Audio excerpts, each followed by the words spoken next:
Good evening. We begin tonight with new information and the ongoing search for a Box Elder County teenager. We've learned about a second person of interest in the case. Yeah, this comes just 24 hours after we first reported a suspect had been named in Dylan Round's disappearance. News specialist Matt Rascone joins us live right now with more from investigators and from Dylan's family. Matt?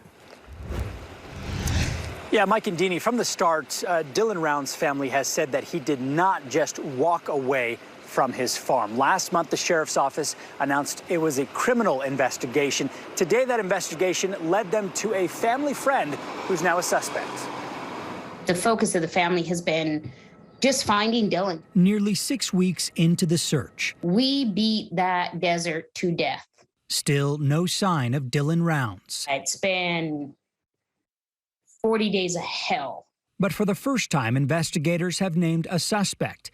58-year-old James Brenner, who also happens to be Dylan's closest neighbor in the remote desert area of Lucin near the Nevada border. Every little piece of information we get, you hold it so tight and you hope so badly it's going to lead to something. Dylan's mom, Candace Cooley, says the family is acquainted with Brenner. At one point, he lived in a trailer on their property, helping Dylan bale hay. Didn't know the man real well, but never had any reason for alarm. The sheriff's office says interviews, evidence, and forensic data led them to Brenner, who is currently being held in jail on unrelated federal gun charges. Whether or not they're the ones we want to hear, we want the answers. Just days before Dylan was last heard from on May 28th, he had what family describes as a strange encounter with a man.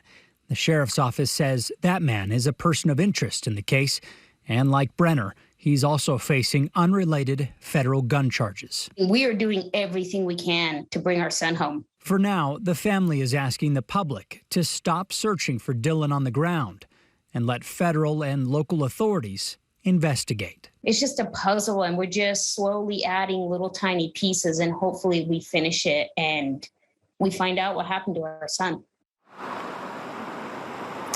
That is the hope, of course. The sheriff's office is still building their case. No charges for the suspect in this case, but he is expected in court here on unrelated charges. And the sheriff's office tells me they are still no closer to actually knowing where Dylan is right now. Mike and Deanie. It's got to be so hard. I hope that family can get some answers. Matt, thank you.